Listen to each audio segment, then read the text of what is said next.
আল্লাহর নবী একদিন জিবরিল আমিন রে বলেন, রে জিবরাইল আখবির আন সাওয়াবি মান ক্বালা সুবহানা রাব্বিয়াল আলা ফি সুজুদিহি ওয়া ফি গায়রি সুজুদিহি। নবী জিজ্ঞেস করেন, জিবরাইল আমার কোন উম্মত যদি তার জবানটা দিয়া শুধু একটা বার পড়ে সুবহানা রাব্বিয়াল আলা, জানেন না কখন পড়া লাগে? সিজদায়। এই তসবিটা যদি একটাবার আমার কোন উম্মত পড়ে রে জিবরাইল, আমার এই উম্মতের আমল নামায় কতগুলো নেকি হয় বলো না। হযরত জিবরাইল বলেন, ইয়া রাসূলুল্লাহ, খুশি হয়ে যাবেন। আল্লাহু আকবার বলেন। মা মিন মুমিন ওয়ালা মুমিনা ইয়াকুলুহা ফি সুজুদিহি আও ফি গায়রি সুজুদিহি। নবী গো, আপনার কোন উম্মত যদি সিজদার ভিতরে অথবা সিজদার বাহিরে একটাবার যদি শুধু পড়ে সুবহানা রাব্বিয়াল আলা, একটাবার যদি এই তাসবিহটা আপনার কোন উম্মত পড়ে, নবী গো কত নেকি হয় জানেন? ইল্লা কানাত লাহু ফি মিজানিহি আসকালু মিনাল আরশ ওয়াল কুরসি ওয়া জিবালিদ দুনিয়া। নবী গো, পৃথিবীর সকল পাহাড়গুলোর যদি একত্রিত কইরা মিজানের একটা পাল্লাই যদি রাখা হয়, পৃথিবীর পাহাড় নয়, আল্লাহ পাকের কুরসিটাও যদি ওই পাল্লাটাই রাখা হয়, শুধু পাহাড় আর কুরসি নয় নবী গো, আল্লাহর বিরাট আরশে আজিমটাকে ধইরা যদি মিজানের পাল্লাটাই রাখা হয়, আর এক পাল্লায় সুবহানা রাব্বিয়াল আলা একবার পড়ার নেকি যদি রাখা হয়, ইয়া রাসূলুল্লাহ নবী গো, বিরাট ওই মিজানের পাল্লাই আল্লাহ পাকের আরশ আর কুরসি পৃথিবীর পাহাড় লইয়া ওই মিজানের পাল্লাটা উপরে উঠে যাবে। একবার সুবহানা রাব্বিয়াল আলা পড়ার নেকের মিজানের পাল্লাটা ভারী। বলেন না সুবহানা রাব্বিয়াল আলা। কয় মিনিট লাগছে? কয় মিনিট? 1 মিনিট লাগছে? 1 সেকেন্ডও তো লাগে নাই। একবার বিড়িতে টান দিতে মুরব্বি বাজান বলেন কত সময় লাগে? যদি খোর হয়, বিড়ি খোর, বিড়ি যখন টান দেয় দেখবেন চাপা চুপা ভাঙ্গা পুরা হিরো আলম ফেল। কথা কয় না? এই একবার বিড়িতে টান দিয়ে যত সময় ব্যয় হয়, এর মধ্যে 3 বার পড়া যায় সুবহানা রাব্বিয়াল আলা। কথা কয় না? জবান দিয়ে একবার তুমি শুধু কইবা অমুক লোকটা ভালো না, 1 সেকেন্ড কত নেকি? কত নেকি? নেকি হবে? বরং কি হবে শোনেন, সহিহ মুসলিমের মধ্যে হাদিস, পয়গম্বর আরবি বলেন, মারারতু বিকওমিন লাহুম আসফারুম মিন নুহাস। আমি নবী মেরাজে যে রাত্রে যাচ্ছিলাম, জনাব হযরত মাওলানা আব্দুর রহমান সাহেব উলখানার হুজুর দামাত বারাকাতুল আলিয়া, আল্লাহ পাক হযরতের হায়াতে ভরপুর বারাকা দান করেন। আল্লাহ পাক হুজুরের ফয়ুজ এবং বারাকাত দিয়ে আমাদের মাল আমাল করে দেন। আজকের মহতি মাহফিলের সম্মানিত আলোচক বৃন্দ, বিশেষ করে কলাবাড়িয়া মারকাজ মসজিদের সম্মানিত ইমাম ও খতিব মুফতি আনিস নূর হাফিজাহুল্লাহ, এবং এতক্ষণ দীর্ঘক্ষণ পর্যন্ত আপনাদেরকে যিনি দ্বীনী নসিহা পেশ করেছেন, আমাদের প্রিয় ভাই, আমাদের সকলের প্রাণপ্রিয় ব্যক্তিত্ব আলহাজ হজরত মাওলানা নাসির উদ্দিন হিলালি হাফিজাহুল্লাহ, উপস্থিত অত্র এলাকার গণ্যমান্য ওলামায়ে কেরাম, সমাজের সূর্য সন্তান এবং দিনদার পরহেজগার মুসলমান ভাইরা, পর্দার আড়ালের মা এবং বোনেরা, মহান আল্লাহ রব্বুল আলামিনের শাহী দরবারে লাখ কোটি শুকর যে আল্লাহ তাআলা আপনাদেরকে আমাকে বড় মেহেরবানি করে আজকের এই দ্বীনী মজলিসে, দ্বীনী মাহফিলে আসার বসার তৌফিক দিয়েছেন। আল্লাহ পাকের দরবারে প্রাণ খুলে শুকরগুজার হচ্ছি। সবাই পড়ি আলহামদুলিল্লাহ। বলেন তো আমরা গোলাম কার? আমাদেরকে জীবন্ত রাখেন কে? মৃত্যু দান করেন কে? ফাঁসিতে ঝুলানোর আগে প্রাণ ভিক্ষা দেওয়ার মালিক কে? রিজিক দেওয়ার মালিক কে? সন্তান দেওয়ার মালিক কে? সম্মান অসম্মানের মালিক কে? ক্ষমতা দেওয়ার মালিক, নেওয়ার মালিক জনগণ। পৃথিবীর কোনো পাওয়ার দিয়ে ক্ষমতাকে টেকসই করা যায়? বলেন তো ক্ষমতার মালিক কে? বিশ্বাস হয়? যদি বিশ্বাস না হয় তাহলে এটা স্বতঃস্ফূর্তভাবে আমাদের সবার মেনে নেওয়া উচিত পুলিশ, আর্মি, র্যাব, বিডিআর, নৌবাহিনী, বিমান বাহিনী, SB, DB, CID, NSI, DGFI, সকল শক্তির পাওয়ার থাকার পরেও আল্লাহর ফয়সালা যখন হয়েছে, আলেমদের উপরে জুলুমকারী শেখ হাসিনা দুপুরের ভাতটা পর্যন্ত খাওয়ার সুযোগ পায় নাই। তাহলে বলেন তো পাওয়ারের মালিক কে? অনেক পাওয়ার আমরা দেখেছি জীবনে। গত আমলে আমাকে 2 বার নেওয়া হয়েছে। একবার তো আমাকে নিয়ে 2 দিন গুম করে দিল। আমি ব্যক্তিগত আলোচনা করার জন্য আসছি, শুধু 2-1টি বিষয় আপনাদের না বললেই নয়, কারণ 16 বছর যে জুলুম সহ্য করেছি তার কিছু আলোচনা তো হওয়া দরকার। প্রথম 2 দিন আমাকে গুম করে দিল। আমি কোথায় আমি নিজেও জানি না, আমার পরিবার তো দূরের কথা। দিন রাত সমান, কখন জোহর আর কখন ফজর পড়েছে এক আল্লাহ জানেন। শুধু ধারণা করে পড়তাম যে এখন জোহরের সময়, এখন আসরের সময়। পরের বার মামলা খেলাম, আমার উস্তাজ মোহতারাম বাংলাদেশের জিন্দা শাহজালাল আল্লামা মামুনুল হক দামাত বারাকাতুম হজরতের মামলার সাথে আমার মামলা একই, এক মামলাই। বাইতুল মোকাররমের সামনে ককটেল মেরেছে। 116 জনের লিস্ট হলো, আমি 51 নম্বর। 19 জন বক্তাদের নিষিদ্ধ করা হলো, আমি 14 নম্বর। কারাগারে থেকে আল্লাহরে বলতাম, আল্লাহ তুমি কত না ধৈর্যশীল। আলেম ওলামা আমরা চোখের পানি ঝরিয়ে যেভাবে কাঁদতাম, আল্লাহ আমাদের তো শক্তি নাই, কিন্তু শুধু তোমার পাওয়ারটা একটু নিজের চোখে দেখতে চাই। শুধু এতটুকু আরজি, আল্লাহ তোমার ক্ষমতাটা আমাদের নজরে একটু দেখায় দাও। আল্লাহ দেখিয়েছেন না দেখাননি? বলেন তো পাওয়ারের মালিক কে? সকল কিছুর মালিক যদি আল্লাহ হয়, আমেরিকারে গুরু মানো কেন? চীন জাপানরে গুরু মানো কেন? গরুর মুখ খাওয়া ইন্ডিয়ান দাদাদেরকে প্রভু মানো কেন? যদি সকল পাওয়ারের মালিক আল্লাহ হয়ে থাকেন, তাহলে এই বান্দাদের চামচামি আর দালালি করা লাগবে কার? কিন্তু আমরা তো ওই আল্লাহকে ভুলে গেছি। আল্লাহকে এখন আমাদের মনে পড়ে না। আমরা এখন বাহ্যিক পাওয়ারকে সামনে রেখে তাদের ভয় পেয়ে চলি। অথচ সকল পাওয়ারের মালিক যদি আল্লাহই হন, ভয়টা তো আল্লাহকেই পাওয়া দরকার। সকল ক্ষমতার মালিক যদি আল্লাহই হন, তাহলে চামচামি আর দালালি করা লাগবে কার? তাহলে জয় বাংলা না কালেমা? আর আসতে বলেন। গত সরকার আমলে নারায়ণগঞ্জের একজন মেয়র ছিল আইভি, বলেছিল আমার জীবনের শেষ শব্দটা যেন হয় জয় বাংলা। আমি বলেছিলাম আমিন। আমাদের জবানে কি জয় বাংলা না কালেমা? বলেন বলেন, জয় বাংলা না কালেমা? কিন্তু আমরা সেই মালিকের শব্দ উচ্চারণ করতে চাই না। সারাদিন শুধু নেতাদের পেছনে, আমার নেতা যেখানে আমি আছি সেখানে। এখন নেতা ইন্ডিয়ায়, তুমি কোনে? আমার নেতার চরিত্র ফুলের মতো পবিত্র, নামাজ পড়ে না এক ওয়াক্ত, গাঞ্জা টানে 5 ওয়াক্ত, ঘুষের টাকা খায় জন্মের মতো। সারাদিন শুধু নেতাদের পেছনে। আল্লাহ পাক বলেন, বান্দা ইয়া আইয়ুহাল ইনসান মা গররাকা বিরাব্বিকাল কারীম।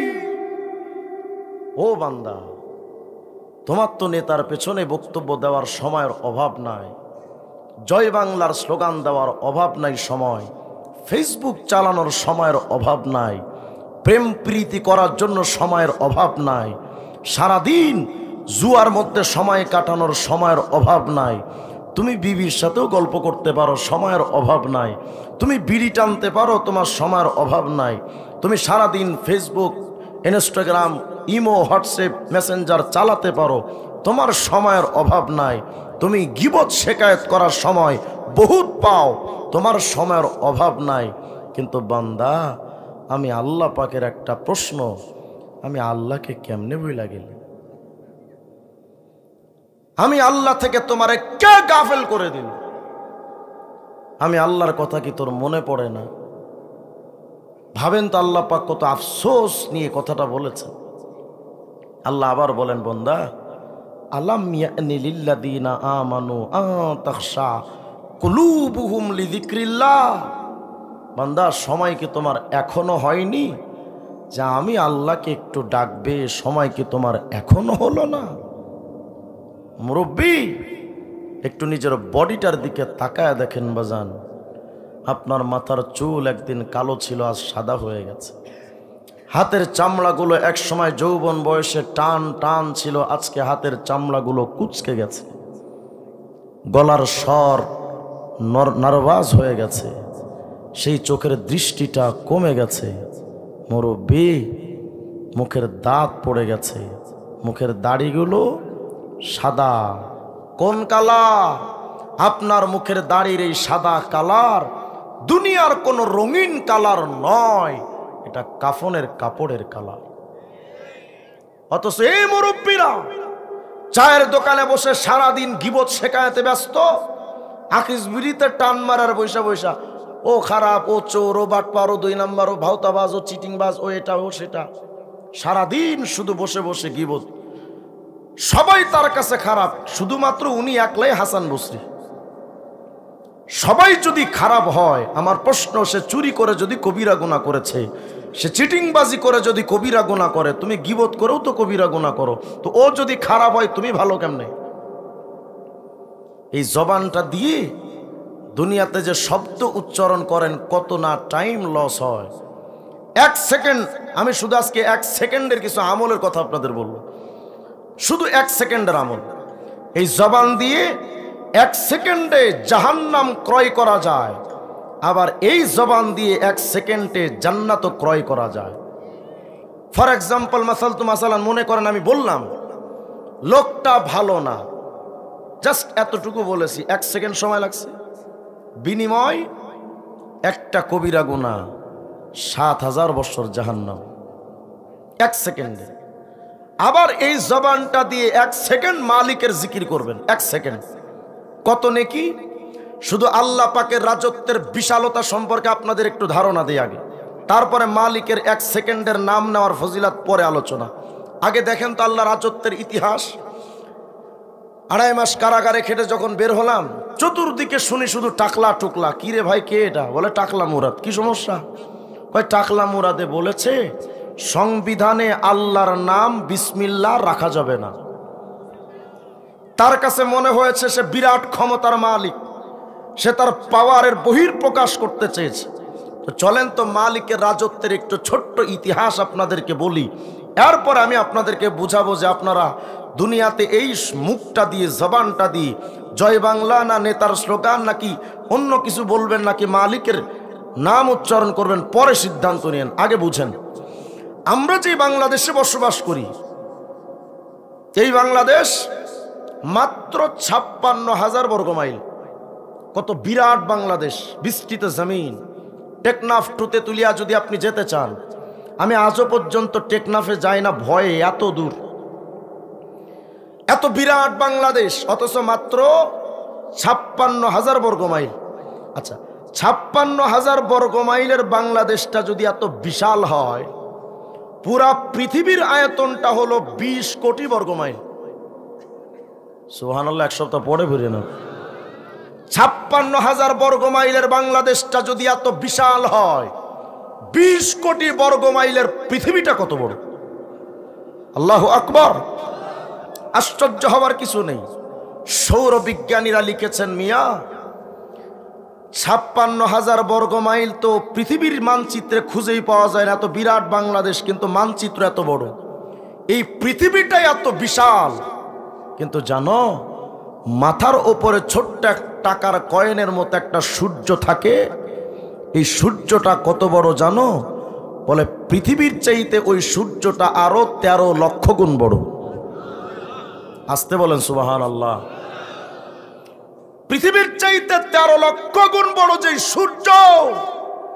বিজ্ঞানীরা লিখলেন শুধু তাই নয়, আকাশে আর একটা তারকা আছে, বিগ বস এক তারকা, নাম তার ইউআই স্কুটি।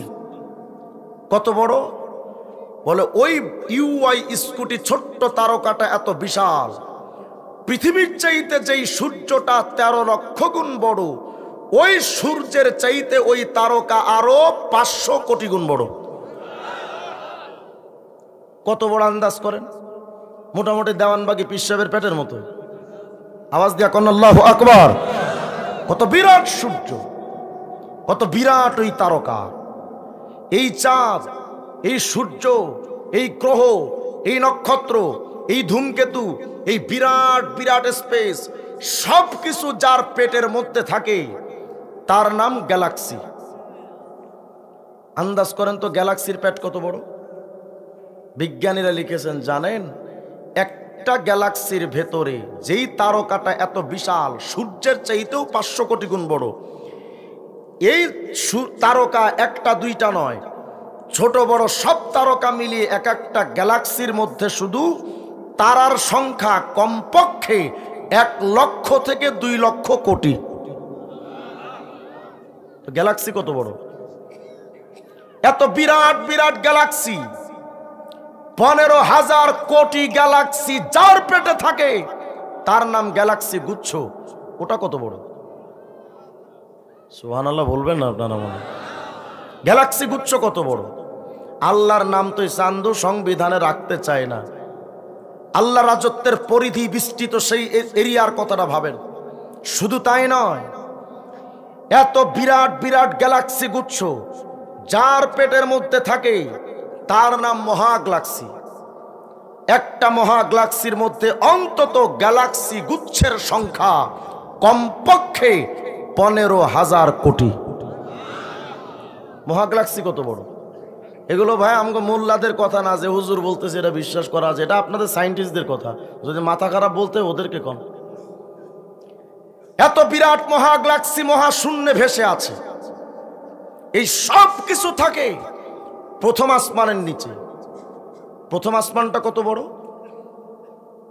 সুবহানাল্লাহ বলেন। এ তো একটা আসমান। আপনার আমার মালিকের এমন 7টা আসমান আছে। এ তো বিশালতা বললাম। এবার দেখেন তো জমিন থেকে আসমান কত দূর, আগে এটা বুঝেন তারপরে অন্য কথা। জমিন থেকে আসমান কত দূরে যদি বিজ্ঞানীদের জিজ্ঞেস করেন, তারা বলবে যে ভাই আসমান টাসমান কোথায় আজও পর্যন্ত জানি টানি না, নবমণ্ডলের কিছু তথ্য দিতে পারি। কি পারেন বলেন? বলে দেখো, আলো 1 সেকেন্ডে 3 লক্ষ কিলোমিটার দূরে যেতে পারে। আলো প্রতি সেকেন্ডে কত কিলো? 3 লক্ষ কিলোমিটার। এখান থেকে ঢাকার দূরত্ব কত? 250, 300। আচ্ছা 300 ধরেন। এখান থেকে ঢাকার দূরত্ব 300 কিলোমিটার। 300 কিলোমিটারের ঢাকা যদি এত দূর হয়, 3 লক্ষ কিলোমিটার কত দূর? আলো 1 সেকেন্ডে 3 লক্ষ কিলোমিটার দূরে যেতে পারে। এমন দ্রুতগামী আলো যদি আসমানে যেতে চায়, ওটার হিসাব পরে নবমণ্ডলের নিচে কিছু জগৎ আছে। যেমন সূর্যটা আমাদের পৃথিবীর জমিন থেকে 15 কোটি 14 লক্ষ কিলোমিটার দূর। 15 কোটি 14 লক্ষ কিলোমিটার দূরে সূর্য। এত দূরে সূর্যের আলো পৃথিবীতে যে আসে, সময় লাগে মাত্র আলোর জন্য 8 মিনিট 20 সেকেন্ড। ভাবেন, 8 মিনিট 20 সেকেন্ডে যেই আলো 15 কোটি 14 লক্ষ কিলোমিটার পাড়ি দিতে পারে, এমন দ্রুতগামী আলো যদি 1 বৎসর দৌড়ায় তো কত দূর যাবে? বিজ্ঞান বলে জানো, আকাশে নবমণ্ডলের ভেতর একটা জগৎ আছে, কোটি কোটি তো গ্যালাক্সি আছে। এর মধ্যে একটা গ্যালাক্সির নাম অ্যান্ড্রোমিডা। কত দূর? বলে যেই আলো প্রতি সেকেন্ডে 3 লক্ষ কিলোমিটার দূরে যেতে পারে, এমন দ্রুতগামী আলো যদি অ্যান্ড্রোমিডা ছায়াপথ থেকে পৃথিবীর জমিনে আসতে চায়, সময় লাগবে অন্তত আলোর গতিতেও 25 লক্ষ বছর। কত দূর সেটা? এখন আমি আসমান পাইনি। গত কিছুদিন আগে নাসার বিজ্ঞানীরা নতুন একটা তথ্য দিলেন। পৃথিবীর সবচেয়ে দূরে অবস্থিত এক নক্ষত্রের সন্ধান তারা পেয়েছেন। কি নাম? বলে পোশাকি নাম ইকারাস। কত দূর? বলে ইকারাসের আলো যদি পৃথিবীতে আসতে চায়, আলো প্রতি সেকেন্ডে 3 লক্ষ কিলোমিটার, তবুও ইকারাসের আলো পৃথিবীতে আসতে সময় লাগবে অন্তত 900 কোটি বছর। সুবহানাল্লাহ, আসতে বললেন আপনারা। আর একটা তথ্য শোনেন, বিজ্ঞানীরা লিখেছেন আকাশে অনেক জগৎ আছে, আর মধ্যে একটা জগতের নাম গ্লোবুলার নক্ষত্রপুঞ্জ। আমি শুধু আসমানের বিশালতা, দূরত্ব বুঝাচ্ছি, আসমান কোথায় আর আসমান কত বড়। বিজ্ঞানীরা লিখলেন গ্লোবুলার নক্ষত্রপুঞ্জের আলো যদি পৃথিবীতে পৌঁছাতে চায় 900 কোটি বৎসর তো পরে, 1000 কোটি বৎসর তো পরে, গ্লোবুলার নক্ষত্রপুঞ্জ এত দূর, তার আলো পৃথিবীতে এসে পৌঁছাতে সময় লাগবে মিনিমাম 12,400 কোটি বছর। বিজ্ঞান তালাশ করতে করতে চাঁদ গেল, সূর্য গেল, প্রক্সিমা সেন্টোরাই গেল, আলফা সেন্টোরাই গেল, কালপুরুষ নিহারিকা গেল, ইকারাস গেল, গ্লোবুলার নক্ষত্রপুঞ্জ গেল, এত দূর থেকে দূরান্তর পৌঁছে গেছে। আজ পর্যন্ত বিজ্ঞান আসমান যে কোথায়, আসমান খুঁজে পায় নাই। তো আসমান কত দূর? আর আগে বলেছে আসমান কত বিশাল। ব্যাস এতটুকু ধারণা যদি থাকে, এবার জবাব দেন, এত দূর আর এত বিরাট, তো আসমান আর জমিনের মাঝখানে দৈর্ঘ্য এবং প্রস্থ মেলানোর পর আসমান আর জমিনের মাঝখানের যে খালি জায়গা, আসমান আর জমিনের মাঝখানের খালি জায়গা কত বড় হতে পারে? এই ক্ষুদ্র মাথায় কি চিন্তা করা সম্ভব? কেন এই তথ্যগুলো দিলাম এবার শোনেন। সরওয়ারে দো আলম বিশ্বনবী মুহাম্মদুর রাসূলুল্লাহ বলেন, আল জামিউস সগীর লিসসুয়ুতি 4619 নম্বর হাদিসের মধ্যে পয়গম্বর আরবি বলেন, শোনো, জমিন থেকে আসমানটা যত দূর আর মাঝখানে যত বিরাট খালি জায়গা, ওয়াল্লাহু আকবার তামলাউ মা বাইনাস সামাই ওয়াল আরদ। আল্লাহর নবী মুহাম্মদুর রাসূলুল্লাহ সাল্লাল্লাহু আলাইহি ওয়াসাল্লাম বলেন, জমিন থেকে আসমানটা যত দূর আর মাঝখানে যত বিরাটি খালি জায়গা, আমার কোন উম্মত যদি তার জবানটা দিয়া শুধু 1 মিনিট 1 সেকেন্ড সময় নিয়ে শুধু একটা বার আল্লাহু আকবারের জিকির যদি করে, আল্লাহু আকবার, নবী আমার বলেন জমিন আসমানের মাঝের টোটাল এই খালি জায়গাটা নেকি দ্বারা ভরে যায়। বলেন আল্লাহু আকবার। তাহলে বলবেন জয় বাংলা না আল্লাহু আকবার? জয় বাংলা না আল্লাহু আকবার? জমিন থেকে আসমানটা এত বিরাট এবং 1 সেকেন্ডে নেকি দ্বারা ভরপুর। কি সমস্যা না? কি সমস্যা আপনার?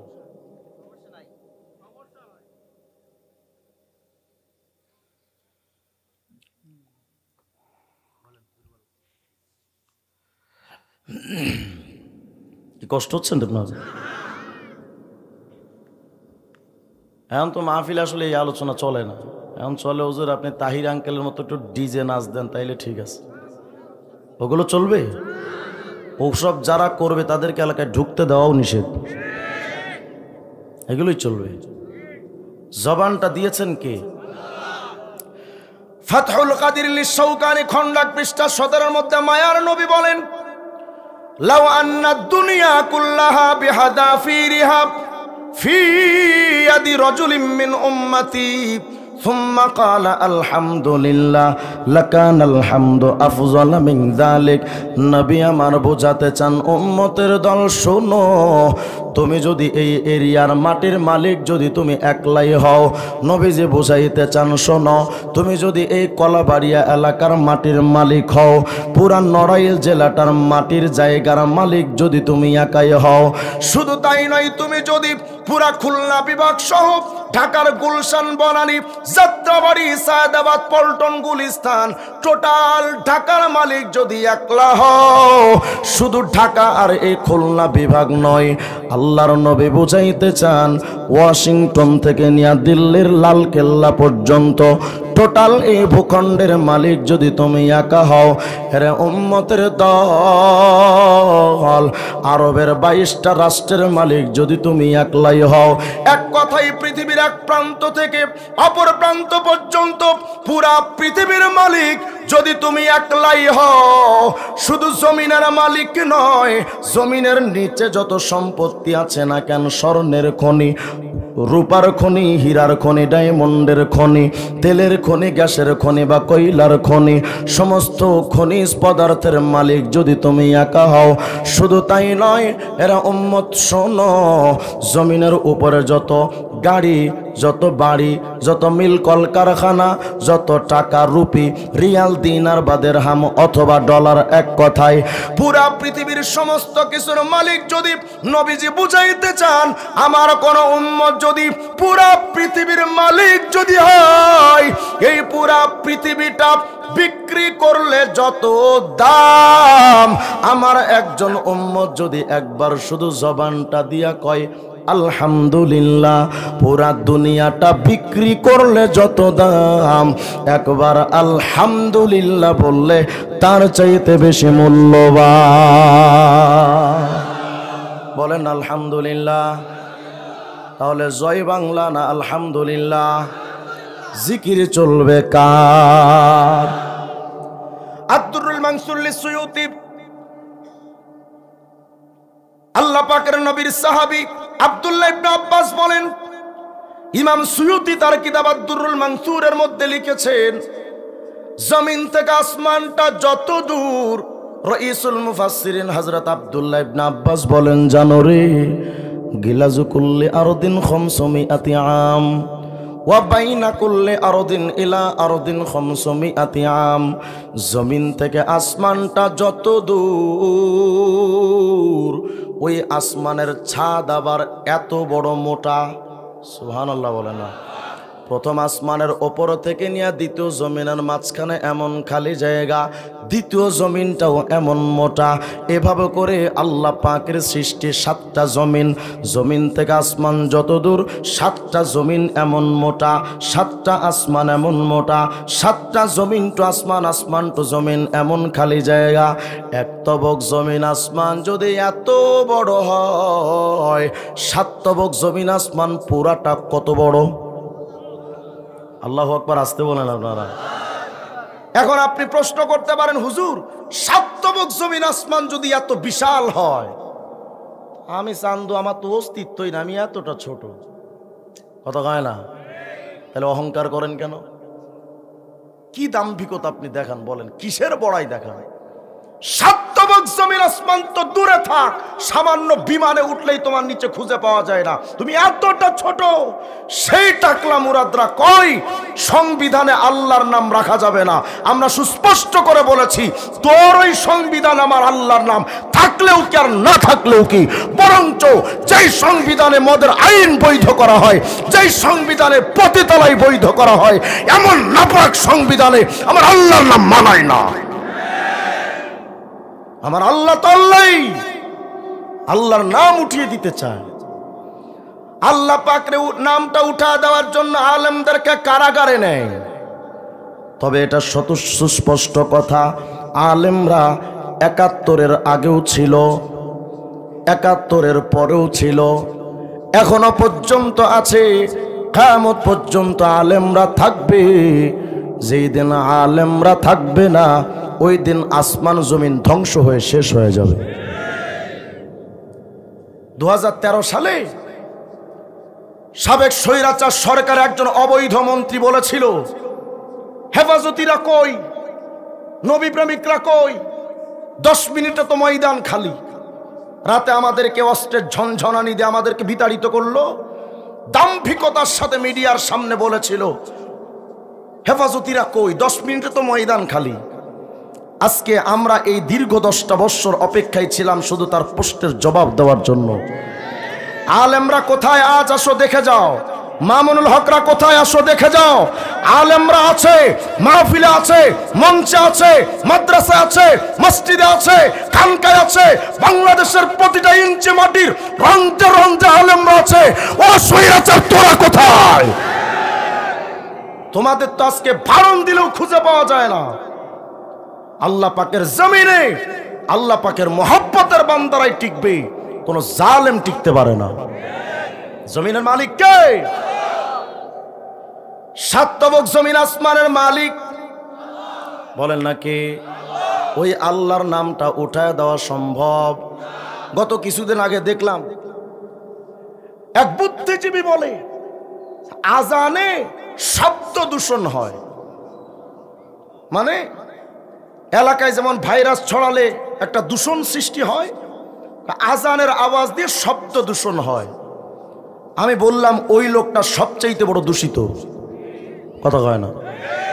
এই বাংলাদেশে 31 বাংলাদেশের প্রত্যেকটা ইংরেজি মাসের শেষ তারিখ রাত্রে নিউ ইয়ার সমস্ত প্রোগ্রামগুলো হতে পারে ওপেন, বড় বড় বক্স বাজিয়ে ডিজে পার্টি হতে পারে, তখন সমস্যা নাই। পহেলা সমস্ত বাংলাদেশের প্রত্যেকটা পহেলা দিবস যেগুলো পালন হয় সেগুলো হতে পারে, স্বাধীনতা দিবস পালন হয়, বড় বড় আওয়াজ দিয়ে বক্স দিয়ে সমাজে শব্দ উচ্চ আওয়াজ দিয়ে মসজিদের মুসল্লিদের ডিস্টার্ব পর্যন্ত করা হয়, তখন তোমাদের সমস্যা হয় না। আজান নিয়ে তোমরা প্রশ্ন তুলবা, জুতা পিটা করে সাইজ করা দরকার।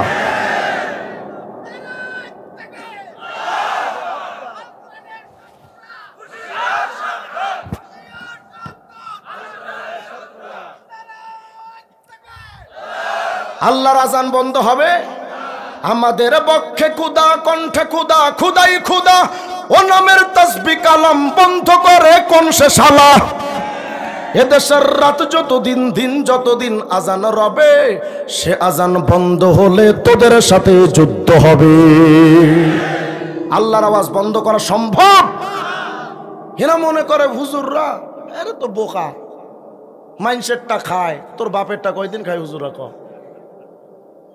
জালেম, বরং হুজুরদেরটা তোরা মেরে খাস। কত গান আলেমরা মসজিদে মাদ্রাসায় চাকরি করে, 24 ঘন্টা ডিউটি, কত টাকা বেতন দেস? 5000 টাকার বেতন দিয়ে আবার কস হুজুররা তোদের টাকায় কপাল পোড়া। 24 ঘন্টা ডিউটি করলে তোর মসজিদের ইমামে অন্তত 50,000 টাকা দেওয়ার দরকার ছিল, 5000 টাকা দিয়ে আরো 45,000 টাকা তোরা চুরি করছস। আলেমদেরকে এমন শব্দে তোমরা আহত করতে চাও। হুজুর আলেমরা তো ধর্ম ব্যবসা করে। আলেমরা ধর্ম ব্যবসা করে? ধর্ম ব্যবসা কারা করে? ইলেকশনের আগে মানুষের দাঁড়ে দাঁড়ে গিয়া ঘোরে আর ওরা কয় লা ইলাহা ইল্লাল্লাহ, ধানের শীষে বিসমিল্লাহ, লা ইলাহা ইল্লাল্লাহ, নৌকার মালিক তুই আল্লাহ, এই স্লোগান দিয়ে মানুষের কাছে ভাই আল্লাহ রসুলের নামে একটা ভোট দিয়েন। সারা জিন্দেগি আলেমদের বিরোধিতা করে, ইসলামের বিরোধিতা করে, ইলেকশনের আগে মাজারে মাজারে ঘোরে যারা, ইলেকশনের আগে মুলখারা হুজুরদের কাছে এসে দোয়া চাই যারা, এরপরে আলেমদের নিয়ে প্রশ্ন করো তোমরা। জমিন আসমানের মালিক যেহেতু আল্লাহ, ওই আল্লাহর কথা বলনে ওয়ালারাই আখেরে টিকে থাকবে, আর কেউ থাকবে? শুধু মূর্তির বিরোধিতা করার কারণে মামুনুল হক 3 বছর কারাগারে থেকে আসছেন। কথা কয় না? সামান্য সময়ের ব্যবধানে বাংলাদেশ স্বাধীন হলো, মামুনুল হক আর বলা লাগে নাই, মূর্তি খতম। কথা কয় না? তাহলে জমিন কার? এই জমিনে পাওয়ার চলে আলেমদের। তোমরা দেখো না ওই শক্তি আর ওই পাওয়ার তোমরা দুই চোখে দেখতে পারো না। 7 তবক জমিন আসমান এত বিশাল, ভাবতে পারেন হুজুর এই 7 তবক জমিন আসমান আমার তো অস্তিত্বই খুঁজে পাওয়া যাবে না, আমি এতটা ছোট। আল্লাহর নবী বলেন না না, আল মুস্তাদরাক আলা সহিহাইন লিল হাকিম 155 নম্বর হাদিসের মধ্যে মায়ার নবী বলেন শোনো, ফা ইন্নাস সামাওয়াতি ওয়াল আরদা ওয়া মা ফিহিন্না লাউ উদিয়াত ফি কিফাতিল মিজান ওয়া উদিয়াত লা ইলাহা ইল্লাল্লাহ ফিল কিফাতিল উখরা কানাত আরজাহা মিনহুমা। নবী আমার বলেন শোনো,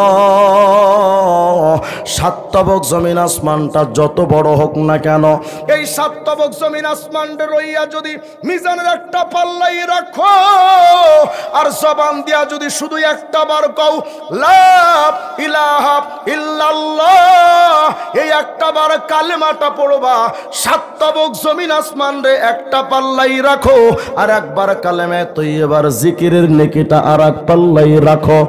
নবী আমার বলেন সাত তবক জমিন আসমানের পাল্লাটা হালকা, তোমার একবার কালেমার জিকিরের নেকির পাল্লাটা ভারী হয়ে যাবে। জিকির হবে কার? তাহলে জয় বাংলা না কালেমা? জয় বাংলা না কালেমা? এবার চলেন আরেকটা বর্ণনা।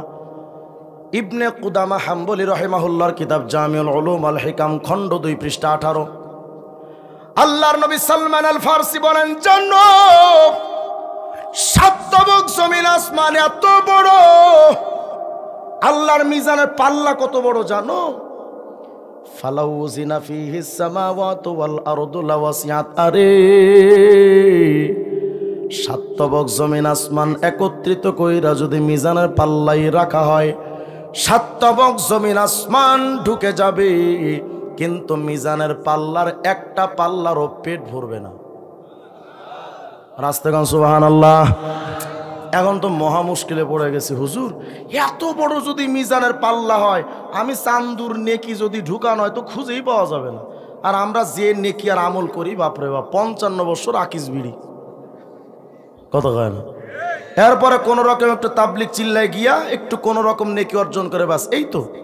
এই নেকি যদি মিজানের পাল্লাই রাখা হয় খুঁজে পাওয়া যাবে, তাহলে আমল কইরা লাভ কি? তাফসীরে রুহুল মানির মধ্যে সৈয়দ মাহমুদ বাগদাদি আলুসি রাহিমাহুল্লাহ লিখলেন, খণ্ড 17 পৃষ্ঠা 54 বর্ণনা, আল্লাহর নবী হযরত দাউদ একদিন আল্লাহকে বলেন, ও রব, ইয়া ইলাহি মানিল্লাযী ইয়াকদিরু আইয়ামলা আকিফাতাহু হাসানাত। আল্লাহ, সাত তবক জমিন আসমান দিলেও যে মিজানে পাল্লাটা ভরে না, এমন কোন নেককার আছে যার নেকি দিলে মিজানের পাল্লা ভরে যাবে? এমন নেককার তো আল্লাহ আমি খুঁজা টুইজা পাই না। এত বড় নেককার কে? আমাদের নবী বলেন এমন বড় নেককার কে আছে জানো? আল জামিউ সগীর লিসুয়ুতি 4619 নম্বর হাদিস, নবী বলেন, ওয়া সুবহানাল্লাহ তামলাউ নিসফাল মিজান। আমার কোন উম্মত যদি 1 সেকেন্ড সময় লইয়া শুধু একটা বার যদি কয় সুবহানাল্লাহ, একটা বার যদি কয়, নবী আমার বলেন সাত তবক জমিন আসমান দিলে যে মিজানের পাল্লাটা ভরে না, একবার সুবহানাল্লাহ যদি কও, পুরা মিজানের পাল্লার অর্ধেকটা পাল্লা নেকি দ্বারা ভরে যায়। বলেন না সুবহানাল্লাহ? আবার বলেন। বলতে পারেন হুজুর পাল্লা তো অর্ধেকটা ভরেছে, পুরাটা তো ভরে নাই। নবী বলেন শোনো, আলহামদুলিল্লাহ তামলাউল মিজান, একবার শুধু আলহামদুলিল্লাহ কইবা, পুরা মিজানের পাল্লাটা নেকি দ্বারা টইটম্বর হয়ে যায়। আচ্ছা এবার শোনেন, সাত তবক জমিন আসমান তুই এত বড়, সূরা বাকারা 255 নম্বর আয়াত আল্লাহ বলেন, ওয়াসিয়া কুরসিয়ুহুস সামাওয়াতি ওয়াল আরদ। সাত তবক জমিন আসমান এক কুরসির পেটের মধ্যে আছে। তাহলে কুরসির পেটটা কত বড়? এই আয়াতের তাফসীরের মধ্যে, তাফসীরে কুরতুবীর মধ্যে আসে, আল বিদায়া ওয়ান নিহায়া নামক কিতাবের মধ্যে হযরত ইবনে কাসীর রাহিমাহুল্লাহ তিনি লিখেছেন, খণ্ড 1 পৃষ্ঠা 11 মধ্যে লিখেছেন, জানো আল্লাহর কুরসিটা কত বিশাল। সাত তবক জমিন আসমান যদি একত্রিত করে কুরসির সামনে যদি রাখো, আল্লাহর কুরসিটা এত বড়, কাদারাহিমা সাবাতিন উলকিয়াত ফি তুরস। যুদ্ধের সময় আগের যোদ্ধারা একটা ঢাল ব্যবহার করতো, ঢাল, তীরটি যেন না লাগে। এই একটা ঢালের মধ্যে যদি 7টা টাকার কয়েন ফেলে রাখা হয়, একটা ঢালের মধ্যে যদি রূপার 7টা টাকার কয়েন ফেলে রাখা হয়, এই 7টা কয়েন দেখতে যতটা ছোট, আল্লাহর কুরসির সামনে সাত তবক জমিন আসমান 7টা টাকার কয়েনের মতো। আল্লাহর কুরসিটা কত বড়। এবার দেখেন তো আল্লাহর আরশ আজিমটা কত বড়।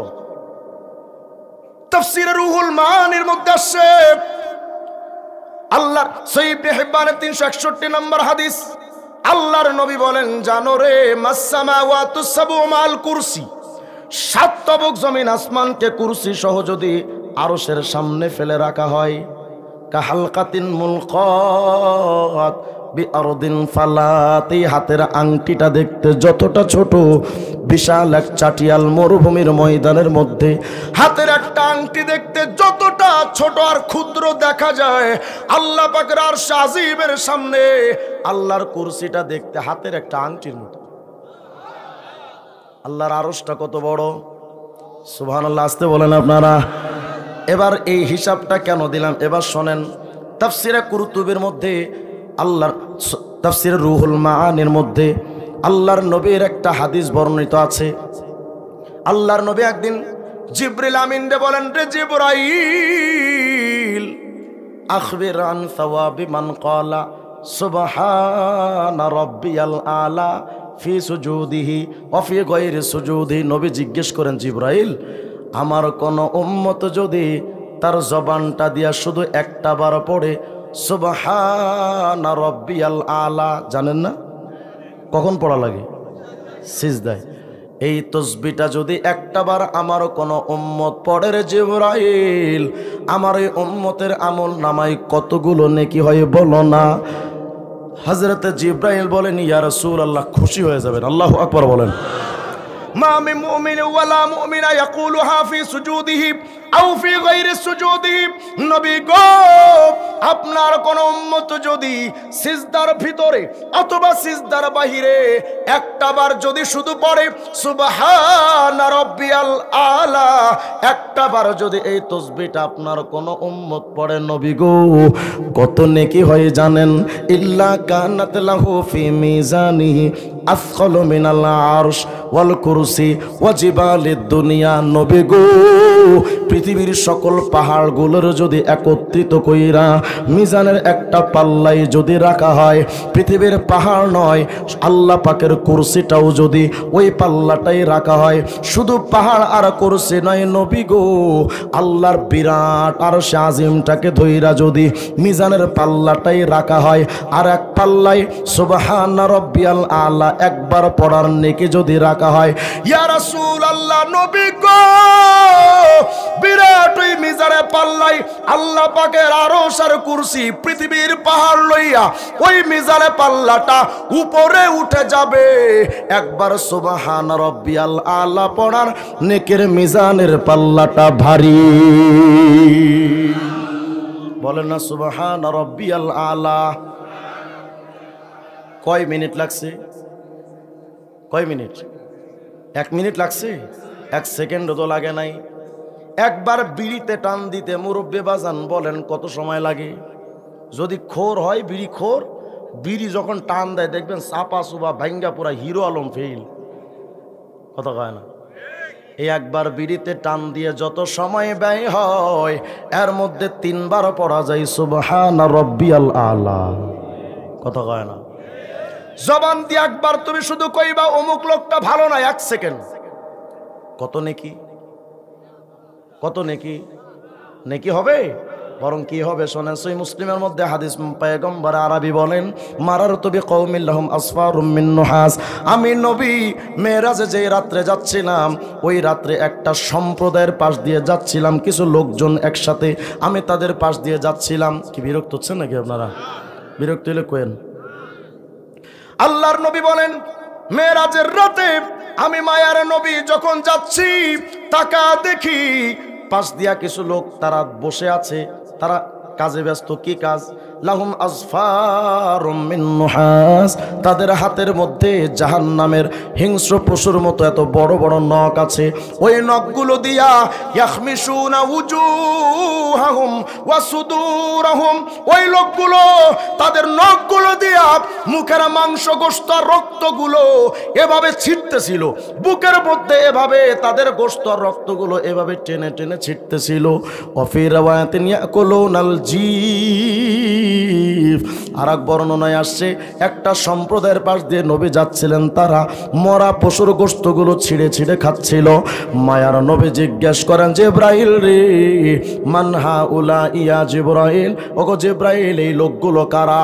আল্লাহর নবী বলেন, ইয়া রাসূলুল্লাহ, হাউলাই আল্লাযীনা ইয়াকুলুনা লুহুমান নাস ওয়া ইয়াকাউনা ফি আরাদিহিম। নবী, এই লোকগুলো হলো তারা দুনিয়াতে বসে গীবত করত যারা, একজনের ইজ্জতের উপরে হামলা করত যারা, এরা তারা।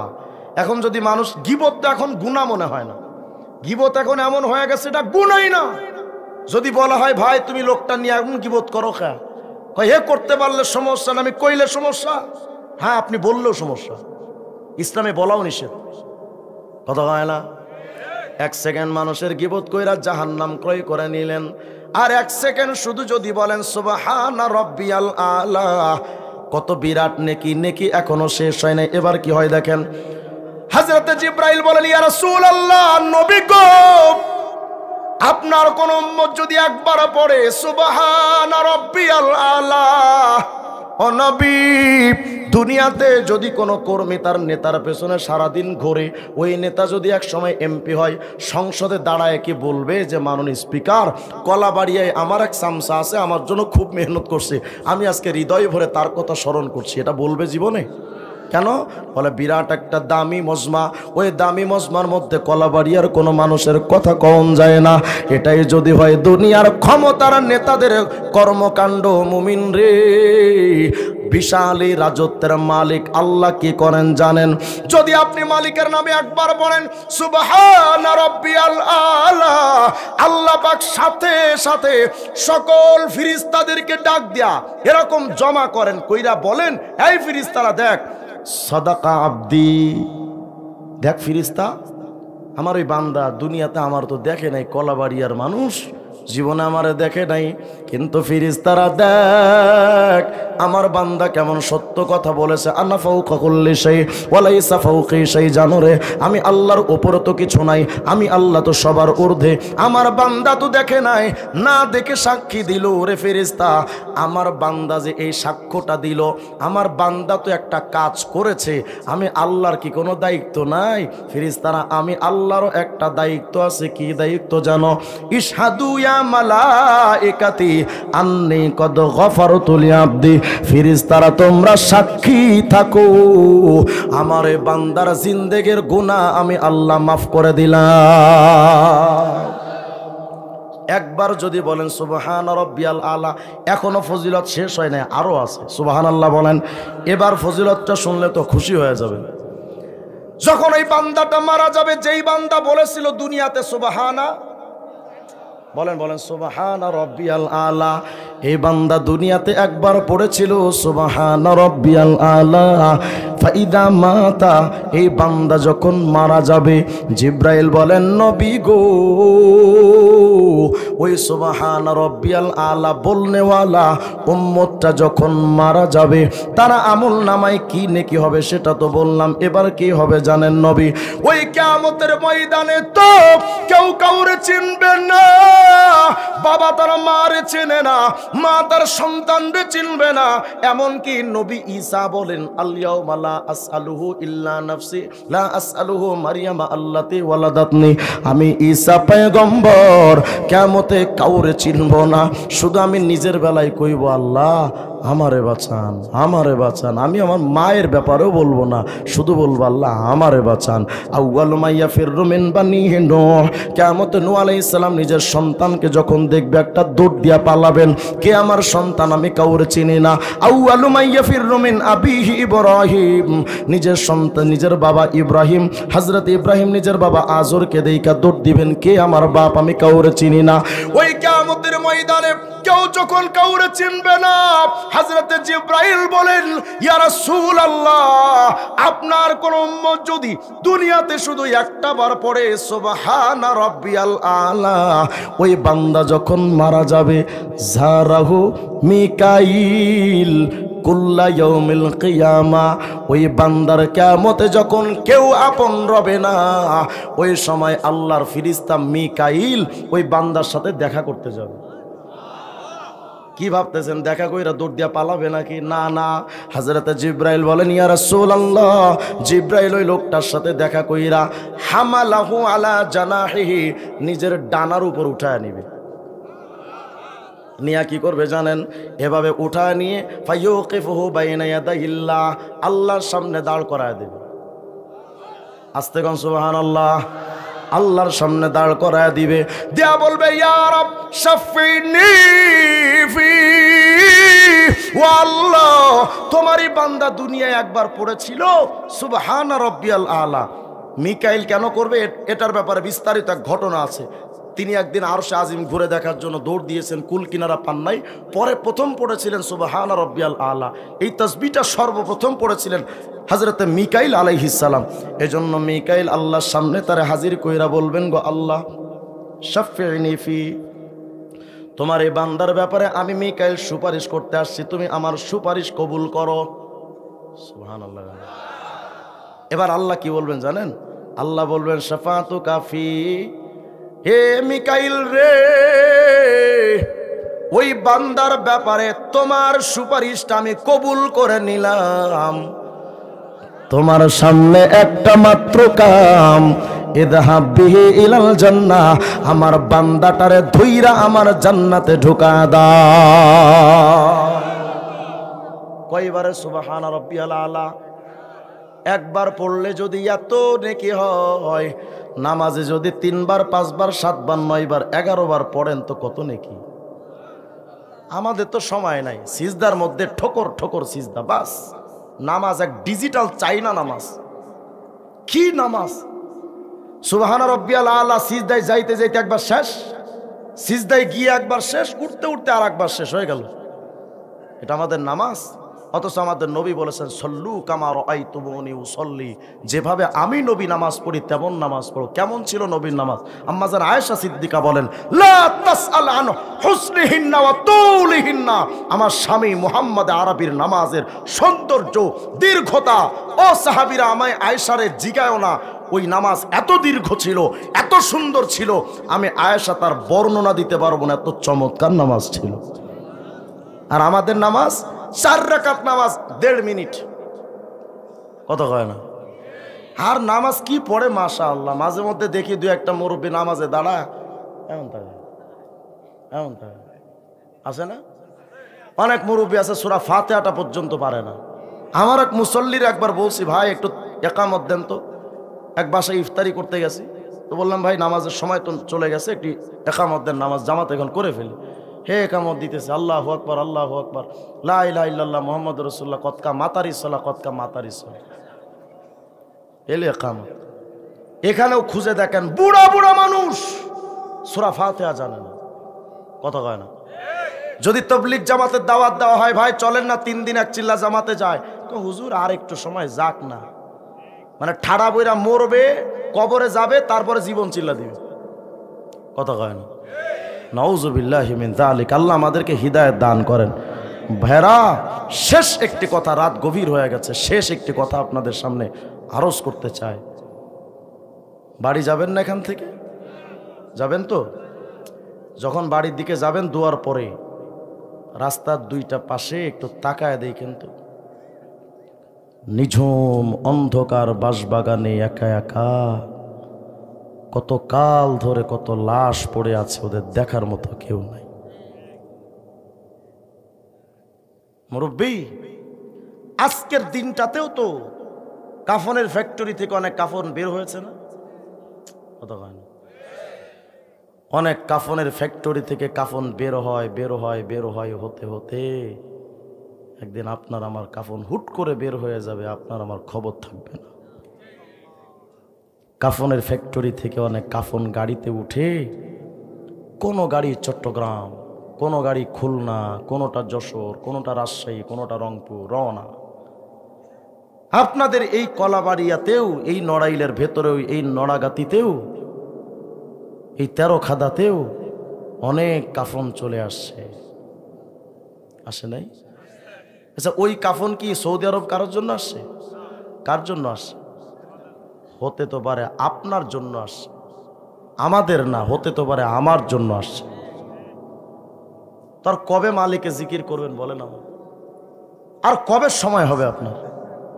আর কবে মালিকের জিকির নিয়ে সময়টা ব্যয় করবেন আমাকে বলেন? আর কবে মুরব্বি বিড়িটা ছাড়বেন আপনি? মালাকুল মউত, আল্লামা জালালউদ্দিন সুয়ুতী রাহিমাহুল্লাহ তার কিতাবের মধ্যে লিখছেন, মালাকুল মউত প্রতিদিন প্রতিটা মানুষের চেহারার দিকে 3 বার 5 বার 7 বার করে তাকায়।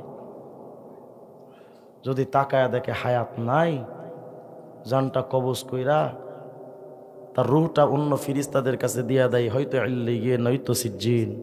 কিন্তু মালাকুল মউত যায় না, ঘরে দাঁড়ায়া থাকে। ঘরে চৌকাঠের উপরে দাঁড়ায়া মালাকুল মউত তাকায়া দেখে কত মানুষ কাঁদে, বাবা কাঁদে, মা কাঁদে, সন্তান আত্মীয় স্বজন কত মানুষ কাঁদে। মালাকুল মউত দাঁড়ায়া কয়, এই বাবা সন্তানের জন্য কেন কাঁদিস? এই মা সন্তানের জন্য কেন কাঁদিস? আমি মালাকুল মউতের দোষটা কি? আমি তো তার রিজিক খাই নাই, আমি তো তার হায়াত বরবাদ করে দেই নাই, আমি তো তার কোনো ক্ষতি করি নাই। তার রিজিক তো সে নিজে খেয়েছে, তার হায়াতের টাইম তো সে নিজে ব্যয় করেছে। কেন কাঁদো? তবে শোনো, আমি আজরাইল আবার আসবো, আবার আসবো, আবার আসবো। যতদিন একটা জান থাকবে আমার আশা বন্ধ হবে না। তবে শুনে রাখো, এই মৃত ব্যক্তি আজকে যেটা ভাবে, এই ভাবনাটা যদি তোমরা জানতে, তাহলে ওর জন্য না কেঁদে নিজেরা নিজেদের জন্য কাঁদতে। আমাদের তো সময় হয় না বাজান, শুধু চক্ষুটা বন্ধ করেন। আগামীকাল দুপুরে যদি মারা যান, আসরের আগে আপনার আমার গোসল কমপ্লিট। যত মহব্বতের মানুষ হন না কেন, আপনি আসরের আগে গোসল কমপ্লিট। আসরের পর জানাজা, সন্ধ্যার একটু আগে বা পরে ওই ভয়ঙ্কর অন্ধকার কবরে আপনার আমার জীবনের শেষ ঠিকানা। বিশ্বাস করেন, এই রাত 12টার সময় যদি কবর থেকে চিৎকার দিয়ে ডাকেন, আব্বু আমারে বাঁচান, আম্মু আমারে বাঁচান, ঘরের পাশে কবর, চিল্লায় ডাকবেন, কিন্তু ঘরের মানুষ আপনার কবরের পাশে যাবে, কেউ যাবে না। আল্লাহকে ওয়াস্তে, এই যে দাড়িটা কাটেন, 24 ঘন্টা জিনা করলে যে গুনাহ, সে গুনাহ হয়। 24টা ঘন্টা দাড়ি এক মুষ্টি যতক্ষণ না হবে। এখানে মূলখানার হুজুর আছেন, অনেক বড় একজন আলেম, আমি তো হজরতের ছাত্র হওয়ারও যোগ্য না। হুজুরের কাছে জিজ্ঞেস করেন, দাড়ি রাখা সুন্নাত কে বলেছে আপনাকে? দাড়ির উপরে আমার তাহকিক আছে, কয়েকশো কিতাব দেখেছি আমি, দাড়ির উপরে একটা আর্টিকেলও লিখেছি। সমস্ত উম্মতের কাছে এটা ইজমা, দাড়ি রাখা সুন্নাত নয়, সুন্নাত তরিকায় দাড়ি রাখা ওয়াজিব।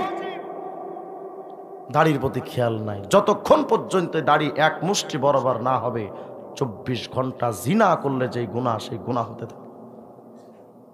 পায়ে টাকনোর নিচে কাপড় পরেন, হেলাই খেলাই তো চলে যায়, যতক্ষণ কাপড় থাকে ততক্ষণ জিনা করার অপরাধ হয়। কি ভাবেন আপনি? সময় তো এভাবে নষ্ট হয়ে যায়। গীবত করছি, কোনো অনুভূতি নাই, সুদ ঘুষ হারাম খাইতেছি, কোনো অনুভূতি নাই। আল্লাহকে ওয়াস্তে আজকে থেকে একটু মৃত্যুর প্রস্তুতি নেওয়া যাবে না? ইনশাআল্লাহ যাবে তো ইনশাআল্লাহ। আজকে থেকে এখান থেকে যাওয়ার পর আগামীকাল বা এখন যদি পান, তসবির দানা কিনবেন। কে কে হাত তোলেন তো ইনশাআল্লাহ। তসবির দানা, মাশাআল্লাহ, হাত নামা। যদি তসবি হাতে নিতে লজ্জা করে, ইলেকট্রিক তসবি পাওয়া যায় না, হাতের মধ্যে ঢুকানো থাকে, কথা হয় না, ওই যে টিপলে সংখ্যা উঠে, ব্যাস এটা একটা হাতের মধ্যে রাখবেন। মাশাআল্লাহ, আমার মুরব্বী বাজানের কাছে আছে। আপনারা ভাবছেন হুজুর তসবি কি নবী কোনোদিন টিপেছেন? আহলে হাদিসরা তো এখন বলে যে তসবি এটা বেদাত। আল্লাহ ইয়াজু বিল্লাহ, এরা বেদাতের সংজ্ঞাটাও জানে না। বিদাত হবে কখন? যেটা ইসলামে অস্তিত্ব নাই, সেটাকে যদি কেউ সুন্নাহ ওয়াজিব ফরজ কিছু মনে করে, তাহলে এটা বেদাত। এটার ব্যাপারে হয়তো এই তসবির দানার অস্তিত্ব নাই, কিন্তু নবী আলাইহিস সালামের স্ত্রীরা বসে বসে, আবু হুরায়রা রাদিয়াল্লাহু আনহু বসে বসে খেজুরের বিচি এভাবে গুনে গুনে পড়তেন, ওটাও তো তসবি, কথা হয় না। এরপরও যদি আমরা মেনে নেই যে হ্যাঁ তসবি নবীর সুন্নাত নয়, কিন্তু তসবিটা হলো মুযাক্কির লিত-তাসবিহাত, জিকির করার জন্য এটা স্মরণ করাইয়ে দেনেওয়ালা। হাতে তসবি থাকলে দেখবেন জবান অটোমেটিক চালু হয় না? তাহলে হাতে রাখবো ইনশাআল্লাহ। এটা আমরা সুন্নাত ওয়াজিব মনে করে রাখবো না, শুধু জিকিরের সহায়ক হিসেবে রাখবো ইনশাআল্লাহ। রাখবো তো ইনশাআল্লাহ। দাড়ি কাটবেন না কে কে? হাত তোলেন তো ইনশাআল্লাহ। সবাই তো হাত তোলেন, নামান। যাদের দাড়ি আছে তারাও উঠেছেন। যাদের দাড়ি নাই, যুবক ভাইরা, এখানে অনেক বাবা এমন বসে আছে যেই বাবা নিজের সন্তানকে কাফন পরিয়ে নিজে কবরে রেখে আসে। নাই? যদি না থাকে তো ব্যাস আমার দিকে তাকান। আমার বাড়ি তো আপনাদের যশোর কেশবপুরে, যদিও থাকি ঢাকাতে। কেশবপুরে আমার সন্তান একটা শুয়ে আছে, আমি নিজের সন্তানকে নিজে দাফন করেছি। কারাগারে যাওয়ার মাত্র 15 দিন আগে আমার নিজের বাচ্চাকে আমি নিজে দাফন করেছি। আমার একটা ভাতিজাকে আমি দাফন করেছি। ভাইরা, কার কখন হায়াতের টাইম শেষ হয়ে যায় কেউ বলতে পারি না। কক্সবাজার, চকরিয়া, ফাঁসিয়াখালী গেছি মাহফিলে। পরের দিন বাইতুল মোকাররমের খতিব মুফতি আব্দুল মালিক সাহেব হুজুরের বাবা, শাহরাস্তি খেড়িহর মাদ্রাসার মুহতামি হুজুর, ওই মাদ্রাসা আমার মাহফিল। পরের দিন সকালবেলা মোবাইলে ফোন, হুজুর গতকাল কক্সবাজারে যে মাহফিল করেছেন, প্রধান আয়োজক যুবকদের প্রধান কমিটির যুবক যে সকালে অ্যাক্সিডেন্টে মারা গেছে। এই তো জীবন। 16 সালের 17 ডিসেম্বর মাহফিলে গিয়েছিলাম ইন্ডিয়া, ত্রিপুরা, বড় নারায়ণপুরে। সকালে আসবো, মৃত্যুর সংবাদ এলান, শোক সংবাদ। কে বলে, হুজুর আপনার সামনে বৈশা বয়ান শুনছে, সকালবেলা আর ঘুম থেকে ওঠে নাই। এই তো জিন্দেগি। তো যুবক ভাইরা, আল্লাহ রসুল বলেছেন কবর তো কাউকে চিনবে না। সাদ ইবনে মুয়াজকেই চেনে নাই। কোন সাদ ইবনে মুয়াজ রাদিয়াল্লাহু আনহু, যিনি ইন্তেকালের পরে আল্লাহর ফিরিস্তা জিবরিল আমিন আসছেন, রসুল ওই যুবকটাকে মান হাদা শাব আল আব্দুস সালেহ, এই নেককার ব্যক্তিকে যার মৃত্যুতে ইহতাজ্জাল আরশ, আল্লাহর আরশ কেঁপে উঠেছে। এত বড় নেককার ব্যক্তিকে যার জানাজায় শরীক হতে 70,000 ফেরেশতা নাজিল হয়েছে। আল্লাহ রসুল বলেছেন, সাদ ইবনে মুয়াজের মা, কেন কাঁদো? তোমার সন্তান তো এমন ভাগ্যবান যার দিকে তাকায় আমার আল্লাহ সর্বপ্রথম হেসেছেন। এই সাহাবী সাদ ইবনে মুয়াজ কবরে নামাইছে নবী আলাইহিস সালাম কবর উপরে বসে চিৎকার দিয়ে বলে উঠছেন, সুবহানাল্লাহ সুবহানাল্লাহ। সাহাবীরা বললেন, নবী এমন ভাবে আওয়াজ দিলেন যে?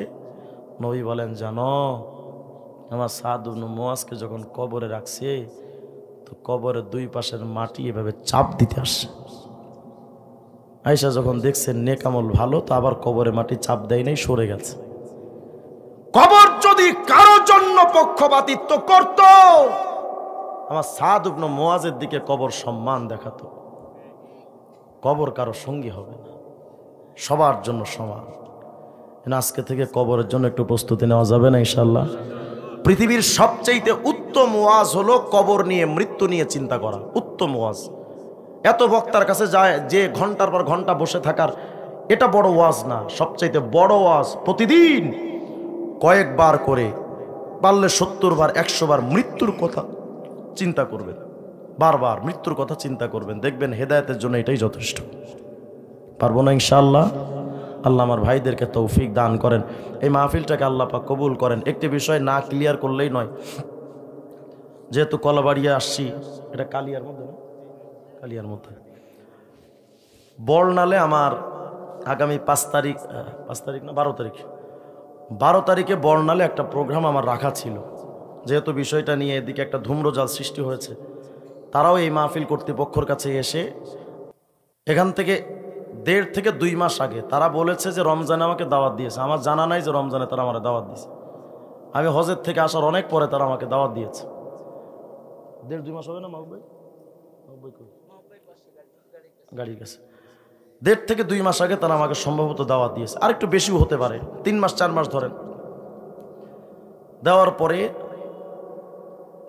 আমার যিনি আজকে সফরসঙ্গী হিসেবে আসছেন, যশোরের বিডিআর হুজুরের ছেলে, এক দাওরা হাদিস মাজার মুহতামি মুনি, উনি আমার খাদেমও না, চামচাও না, উনি আমার বন্ধু মানুষ, আমার আত্মার বন্ধু। যে কারণে এই অঞ্চলে মাহফিলগুলো অধিকাংশ ওনার মাধ্যমে আমি রাখি। কারণ আমি এদিকে, যদিও আমার বাড়ি কেশবপুরে, কিন্তু আমি ছোটোবেলা থেকে ঢাকা, বাড়ি টাড়ি সব ঢাকা, আমি এদিকে আসা হয় না।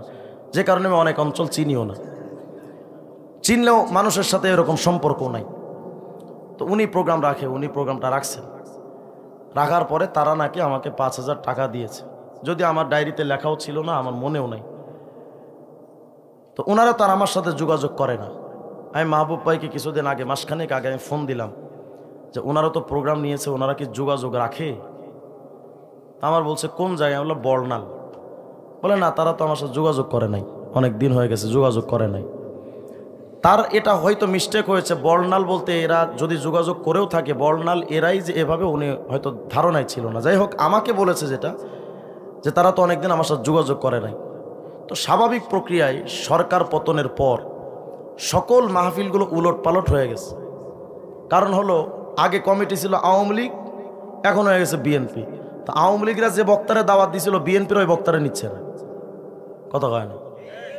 তারা যেভাবে মাহফিল মেনটেন করেছিল ওইভাবে মাহফিল হচ্ছে না। যাই হোক, যেহেতু দীর্ঘদিন যোগাযোগ হয়নি, আমার সাথে কথা হয়নি, তো আমি প্রোগ্রামটা কুমিল্লাতে, ওই দিন আমার 3টা প্রোগ্রাম, আর গুরুত্বটা কুমিল্লার দিকে দিয়েছি। এই জন্য আমি যে হেজবুত তাওহীদ নিয়ে কাজ করি, হেজবুত তাওহীদের সেলিমের বাড়ির পাশে আমার শেষ মাহফিল, সোনাইমুড়ি পুরকরা এলাকায়। তো যে কারণে প্রোগ্রামটা আমার ওই দিকে সেটিং হয়ে গেছে, বাদ মাগরিব একটা, বাদ এসে একটা, শেষে একটা, সেটিং করা।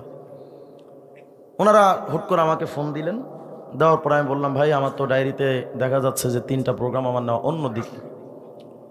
যাই হোক, তখন তারা আমাকে বললেন যে হুজুর, আমরা তো এইভাবে আপনাকে দাওয়াত করেছি, 5,000 টাকাও দিয়েছি।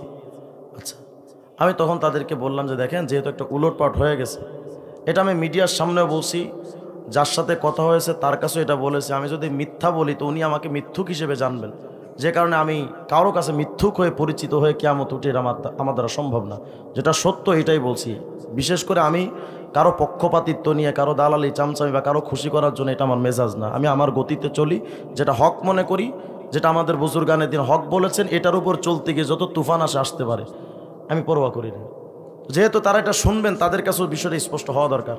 উনি আমার ফোন দেওয়ার পরে আমি ওনাকে বললাম যে দেখেন, বিষয়টা একটু উলটপালট হয়ে গেছে, তা আপনারা যদি চান আমি একটা প্রোগ্রাম আর একটা ডেট আমি একটু আকপিস করে দিতে পারি। 13 খাদার মুফতি হাবিবুর রহমান সাহেব উলামা পরিষদের ফোন দিলেন, ওনার কাছে আপনারা জিজ্ঞেস করে নিন। আমি ওনাকে বলেছি, হুজুর আমার 12 তারিখটা একটু ঝামেলা হয়ে গেছে, আমি কয়েকদিন আগায় 1 তারিখটা আমার কুমিল্লাতে 3টা প্রোগ্রাম দাও, আমার এক ছাত্রর, আমি তাদের কাছ থেকে ছুটি নিয়েছি যে আমার এই প্রোগ্রামটা খালি করে দাও। যারা আমার ছাত্র না তাদের কাছ থেকে তো ছুটি নেওয়া যায় না, আমার ছাত্র হিসেবে তাদের কাছে ছুটি নিয়ে বলছি প্রোগ্রাম আমি তোমার চেঞ্জ করে অন্য ডেট দিচ্ছি, আমার একটা ডেটে আগে দিতে হবে, ঝামেলা হয়ে গেছে। কারে বলেছি সেটাও আপনাদেরকে বলে দিই। পাশে আজকে একটা মাহফিল হচ্ছে, ওখানে দ্বিতীয় বক্তা মাসুম বিল্লাহ, আমার ছাত্র, ওকে আমি বলেছি, ওর প্রোগ্রাম দেওয়া ছিল, আমি ওই প্রোগ্রামটা ক্যান্সেল করছি শুধু এদেরকে দেওয়ার জন্য। পরে শুনলাম ওনাদের অবস্থা হলো, হ্যাঁ হুজুর মাহফিল আমাদেরটা অন্য জায়গায় দিয়ে ফেলছে, এই হুজুরে দিয়ে মাহফিল করবই না, কন্ট্রাক্ট কোনো বক্তা আনবো না। আল্লাহকে সাক্ষী রেখে বলছে, আমি তাদেরকে একবারও এ কথা বলি নাই যে আমাকে এত টাকা দিতে হবে। এটা আল্লাহকে সাক্ষী রেখে কসম 1000 কোটি, ওয়াল্লাহি বিল্লাহি তাল্লাহি ওয়াল্লাহি ওয়া রাব্বিল কাবা, একবারের জন্য আমি বলি না, পৃথিবীর কাউকে আমি বলি না যে আমাকে এত টাকা দিতে হবে। হ্যাঁ আমি শুনি, ভাই আমাকে কত দিবেন এটা বলে নিতে হবে, কারণ আমি এখান থেকে ঢাকা থেকে একটা গাড়ি নিয়ে যাব, আপনি আমারে বিড়ি খাওয়ার জন্য 250 টাকা ধরাই দিবেন, এটা তো হয় না। এই জন্য আপনারা কি দিবেন সক্ষমতাটা আমি শুনে রাখি। তো ওনারা আমাকে বলেছেন কন্ট্রাক্টর বক্তা, অথচ আমি তাদের সাথে তো মাহফিল বিষয়ে কথাই বলি নাই। মাহবুব ভাই তাদের সাথে বলছে, তারা যেটা বলছে সেভাবে আমার সাথে কনফার্ম করছে, আমি তো তাদেরকে টাকার কোনো কথাই বলি নাই। যা হোক, তারা আমাকে বললেন যে আমরা 12 তারিখেই মাহফিল করব, এখন আপনি আসতে পারবেন কি পারবেন না, এভাবে স্টেট কার্ড। আমি বলছি ভাই 12 তারিখ আমাদের আসা সম্ভব না। ভাই তাহলে ঠিক আছে, আমাদের 5000 টাকা দেওয়া ছিল ওটা ফিরাই দিন। তাই আমি বলছি বিকাশ নাম্বার দেন। ওই দিন সন্ধ্যার সময় আমি টাকা ওদের পাঠিয়ে দিয়েছি, যদিও তারা টাকা দিয়েছিল কিনা আমার জানা নেই, আমার লেখা ছিল না, যদি দিয়ে থাকে তো আলহামদুলিল্লাহ, আমি ঋণ কমপ্লিট। আমি এদিকে হাবিবুর রহমান সাহেবকে বলে রাখছি যে আমি 1 তারিখ দিব, আপনি একটু মশওয়ারা করেন। তো উনি বলছে ঠিক আছে মুফতি সাহেব, আমি কথা বলে আপনাকে জানাবো। উনি আমাকে জানানোর মাঝখানেই দেখি হঠাৎ ফেসবুকে লাইভ, আমাকে কালিয়া, সম্ভবত কালিয়া না, কালিয়া মডেল থানা মসজিদের একজন ইমাম সাহেব সম্ভবত, উনি বক্তব্য দিয়েছেন, এই বক্তাদেরকে বয়কট করা দরকার, এই বক্তাদের এ করা দরকার, সে করা দরকার। দেখেন আমার ডিসেম্বর মাসে 83টা মাহফিল, এক মাসে, এই 83টা মাহফিলের মধ্যে একটা মাহফিল নেই মিস্টেক। আমি তারপরেও তো এমন না যে তাদের ফোন ধরি না, তাদের মাহফিলে দিন উপস্থিত হচ্ছে না, বিষয়টা এমন না। আমি ডেট তাদেরকে উল্টা একটা দিতে চেয়েছি, তারা নেয়নি, এখানে দোষটা কার? আমার এখানে একটা মিস্টেক হয়েছে। এবার তারা লেগে গেল ফেসবুকে লেখালেখি, এই এলাকায় আসলে আমাকে এ করবে সে করবে। তোর বাপের ক্ষমতা আছে রিজওয়ান রফিকের কিছু করার? আমি আমার যশোরেও যেমন, আমি টেকনাফেও তেমন। ওপেন চ্যালেঞ্জ করলাম, যদি তোদের বাপের ক্ষমতা থাকে আমার সামনে এসে দাঁড়াইস। আলেমদেরকে যদি আপনারা এতটা হীন মনে করেন, ছোট মনে করেন, দ্যাটস রং। আমরা আমাদের ইমানি শক্তি আলহামদুলিল্লাহ সব জায়গায় চলতে পারি। আমি যদি 2 নম্বর বক্তা হতাম, আজ এই মাহফিলে যারা দাওয়াত দিয়েছেন ওনাদের কাছে জিজ্ঞেস করেন ওনাদের সাথে আমার কোনো ধরনের কোনো উলটপাট হয়েছে কিনা। তারা যোগাযোগ কন্টিনিউ রেখেছেন, মাহফিলে আমি সুন্দরভাবে হাজির হয়েছে। আমি কোনো মাহফিল রেখে সেখানে যাই না এমন রেকর্ড খুবই কম, ইল্লা মাশাআল্লাহ যদি কোনো ওজরে মাকুলি থাকে সেটা ভিন্ন বিষয়। কিন্তু আমার এই মাহফিলে আসতে ধরবে, এটা করবে, সেটা করবে, এটার অর্থটা কি? আল্লাহ আমাদের সবাইকে হিদায়াত দান করেন। আপনাদের কাছে দোহাই লাগে, অনুরোধ, আমাকে হুমকি দিয়া কোনোদিন আজ পর্যন্ত স্বরাষ্ট্রমন্ত্রী আমাকে বলেছিল যে যদি আপনি হিজবুত তাওহীদ নিয়ে কাজ করেন আপনার মৃত্যুদণ্ডের আসামি বানাবো। একজন মৃত্যুদণ্ড যদি কেউ মৃত্যুবরণ করে, হিজবুত তাওহীদের কোনো খুন হয়, প্রধান আসামি আপনাকে বানাবো। আমি স্বরাষ্ট্রমন্ত্রীদেরকে এটা বলে দিয়েছিলাম, ডিআইজি মাহবুব সাহেব ওখানে ছিলেন, যে আপনারা যদি আমার ফাঁসিতে দেন এরপরে কি করবেন আপনারা, আমি সেটার জন্য তৈরি আছি।